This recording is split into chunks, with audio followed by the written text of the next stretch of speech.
Сайн байцгаана уу хүүхдүүдээ? Математикийн хичээлийг эхлэхэд бэлэн боллоо. Багшийн царай доор харагдаж байгаа ба. Тэгэхээр хичээлээ эхэлцгээе. За математикийнхаа цагаан дэвтрийг математикийнхаа номдоо зөв гаргаад хичээлээ эргэлдэх үний бэлдээрээ хүүхдүүдээ. Өнөөдөр бид нэр 51-р хуудсан дээр байгаа ялгах гэсэн сэдвийн үрийн хичээл үзэх нэ.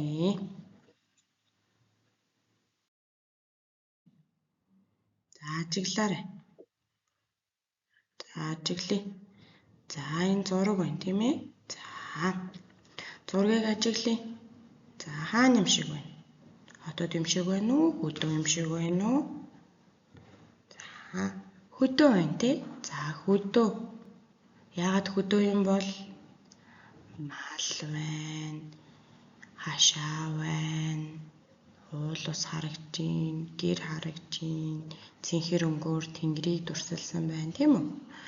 За тэгвэл энд хашааны урд хэдэн ширхэг үхэр байна. За бүүнд нь тоол шүү. Тугалтайг нийлүүлээд тоол. Жижиг гинэ нь тугал байх нь шүү дээ. Үхрийн хүүхэд гэсэн үг. За 1 2 3 4 5 6 7 8. Үхрийн тугалтайгаа нийлээд 8 юм байна. Үхрийн төлийг тугал гэдэг юм байна. За 8. За тэгсэн чинь 2 дахь зурган дээр яасан байна? Үхрийн хүүхэд буюу тугалыг нь хашаанд ингээд хашаалцсан байна. За тэгвэл хашааны гадна хэдэн ширхэг?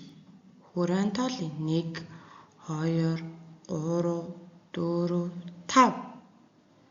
Хашаан дотор 1 2 3 ширхэг тугал, хашаан гадна 5 ширхэг үхэр байна. За энэ мөн үхэр тугал гэж ялгахаас гадна за үхэр нь тугалнаас том болохоор том амьтдыг нэг ялгаад жижиг буюу хүүхдийг нэг ялгасан байна. За тэгвэл цаашаа явъя хүүхдүүдээ. За ийг ажиглаад доотлын дөрвөлжинг нь тооцгоё хүүхдүүдээ. 1 2 3 4 5 6 7 8. Нийт 8 ширхэг дөрвөлжин байсан. За энэ зурган дээр байгаа амьтдыг 8 ширхэг дөрвөлжин гэсэн тэмдэглэсэн байна. Тэндээс 3-ыг нь аваад хашаалцсан чинь хэд үлдсэн бilé? Энэ дөрвөлжингөө тоолно шүү хүүхдүүдээ. 1 2 3 4 5 үлдсэн тийм ээ? 5 үлдсэн байна. За тэгвэл 8-аас 3-ыг авахаар 5 юм байна. Энийг яаж тэмдэглэдэг байх нь гэхээр 8-аас хасах нь 1, 8-аас 1-ийг хасаад 7. Тэгвэл энэ 8-ын урд 7, 6, 5 гэж чиг юм байх шүү. За 8-аас 1-ийг хасаад 7, 7-оос 1-ийг хасаад 6, 6-аас 1-ийг хасаад хэдвүлээ? 5. Энд дээр тэгвэл 5 гэж чиг нэ. Дараа нь шууд 8-аас 3-ыг хасчихна.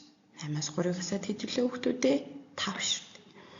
За 8-аас 1 3 ширхэг 1-ийг хассан, 8-аас 3-ыг хассан хоёр хоорондоо ямар юм бэ? Тэнцүү юм байна. За энийг бас тоотлолт нь яасан байх вэ? 8 ширхэг дөрвөлжингөөс 3 ширхэг дөрвөлжинг ингээд дээр нь ингээд харандаа харцсан гэж үзүүлж байна. Сайн ажиглаад, сайн хараад аваарай. За энийг хүүхдүүдээс дэвтэртээ бичээрэй. Дэвтэртээ бичихэд бол яадаг вүлээ? Сар өдрөө бичнэ.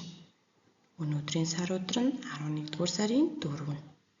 Дараа нь шинэ мөрнөөс эхлээ бичнэ шүү.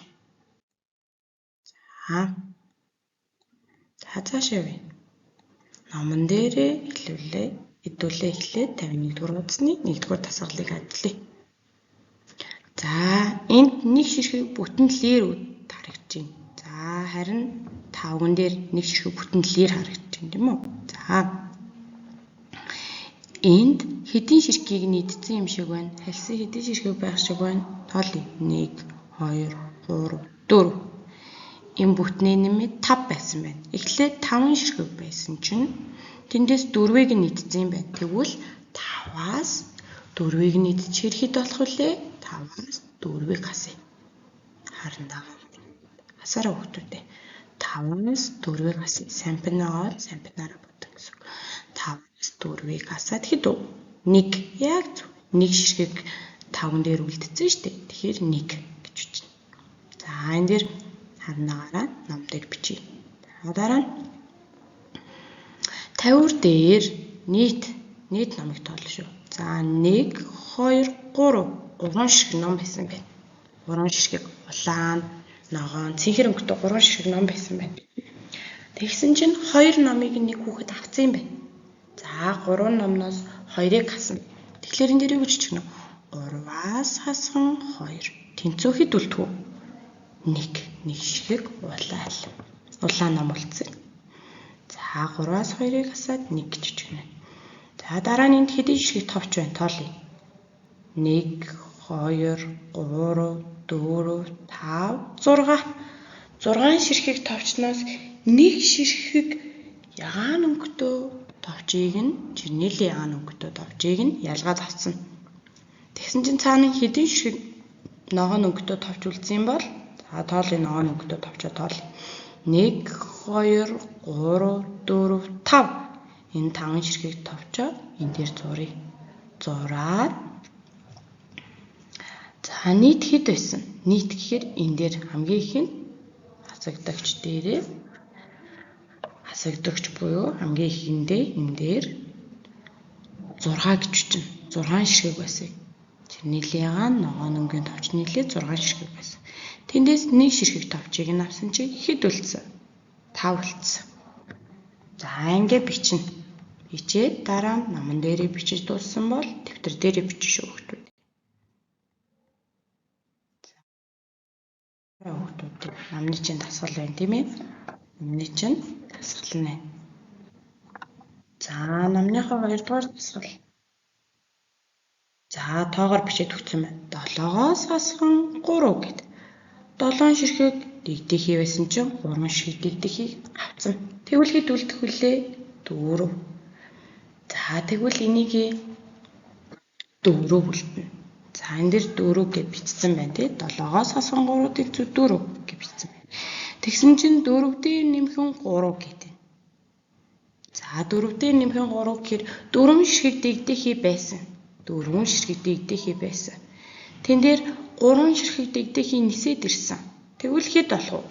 Тэгэхээр энэ 4 ширхэг дэгдэхийн дээр 3 ширхэг дэгдэхийг нэмээд хооронд нь тоолохоор 1 2 3 4 5 6 7 болох юм байна. За дараа нь 3 ширхэг дэгдэхий байсан.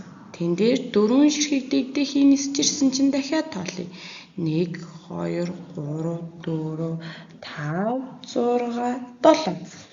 Тэгвэл 4 дээр 3-ыг нэмэх, 3 дээр 4-ыг нэмэх энэ хоёрыг байрыг нь солисон ч гэсэн хариу нь яах нь вэ? Ижилхэн гарах юм байна шүү хүүхдүүдээ. За яг энэ 2 дугаар бодлого шиг хэдүүлээ 3 дугаар бодлогыг бодож үзье. Хэдийн ширхэг заримг байна тоолроо хүүхдүүдээ? 1 2 3 4 5 6 7 8 9 ширхэг заримгаас хэдэн ширхэг заримгийг нийтсэн байна хүүхдүүдээ тоглоор 1 ингээд дээр нэг харнагаар хэлсэн нэг болж 1 2 3 4 5. Тэгвэл нийт 9 ширхэг зарим ясна. Энэ дээр бичнэ. 9-ээс хасган 5. Тэнцүү хэд вэ? 9-ээс 5-ыг хасгаар хэд болдог вүлээ? Яг зөв 4. Тэгвэл энэ дээр 4 гэж бичгэнэ. За дараа нь хэдүүлээ энэ дээр нэмэх үйлдэл байна тийм. Дараагийнх нь нэмэх үйлдэл. За тэгвэл эхлээд 4 ширхэг заримг байсан гэж бодъё. 4-ийн тоог бичье. 4 дээр нэмэх нь. За 4 дээр нэмэх нь 4 ширхэг заримг чамд байсан. Тэгсэн чинь найз чинь чамд 5 ширхэг заримг өгсөн юм байна. Тэгвэл яах вэ? 4 дээр нэмэх нь 5. 4 дээр 5-ыг нэмэхэд хэдүүлээ? 9. За одоо энэ ардлын энэ бүд өвчнөд нь 5. Одоо байрыг солбож ичих ёстой. Сая 4 дээр нэмэх нь 5 тэнцүү 9 гэсэн. Тэгвэл одоо 5 дээр нэмэх нь 4 гэж бичих юм байна.